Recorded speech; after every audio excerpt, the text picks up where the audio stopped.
kidneys with diarrhea. Oh! Sorry, I couldn't resist. Anyway, with Easter coming up, I've been thinking a lot about Jesus. And, anyone else out there think about Jesus sometimes?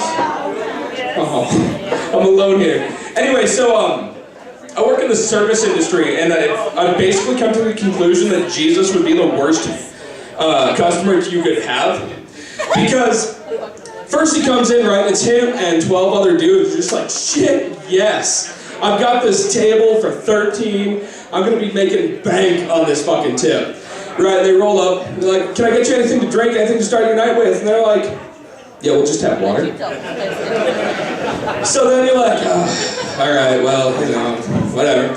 You come back a couple minutes later after they looked over the menu, and you're just like, alright, so what can we get for you tonight? And they go, yeah, we'll have 3 of the cheapest fish dinners you have and some more complimentary bread. And then they feed the entire fucking party. The entire fucking restaurant. No fucking tips there. I mean, seriously. What kind of a jackass does that? You are making no money this fucking evening. It's like, alright, so like 15% of maybe $30 is, like what, $4.50 I think? I don't know, whatever. Fuck that noise. That, I mean, clearly everyone's just ordering water that night. But at the same token though, for any women out there, if you were to ever date Jesus, at least you know that he'd be an awesome date. Because you'd roll up, you wouldn't have to spend any money, he wouldn't have to spend any money, and just be like, hey, you want me to freshen that drink up for you? Bam. That's right, baby. Wine. What you gonna say about that? Come on now, come on. Anyway though, so I was watching one of those things talking about like different translations of the Bible, and one of the things that they said is that wine may have originally also been the meaning of juice. And I was just like, well, that takes a whole lot of magic out of the story of Jesus turning water to wine, because like every 7-year-old I know out there can make fucking Kool-Aid. Right? Anyway, so Jesus has led me on this other branch of thought, and that is, you know, Jesus, he can walk on water. Not many things else can walk on water. And then it dawned on me, ducks can walk on water.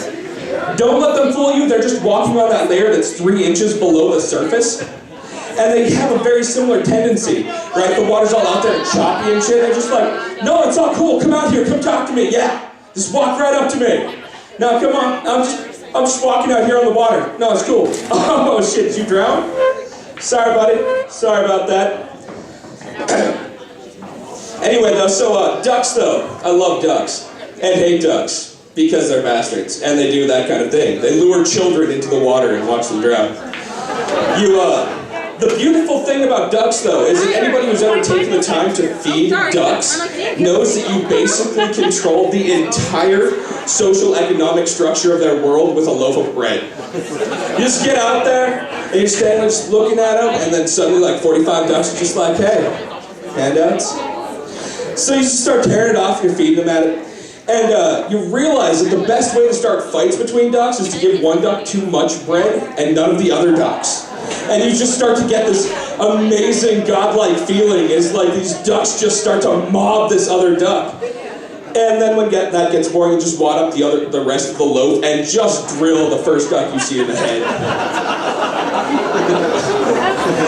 Alright, so I've noticed that I definitely do the ahs and ums a little bit too much. This is only my 4th time up here. And I've decided that I'm using this filler, this ah and um filler, to drag out my time, because otherwise, as you just saw, I would have been done right there. But I'm using it intentionally, so I'm doing it ironically. That's right. I was funny before it was funny, motherfuckers. Have a good evening. I'm Bridger.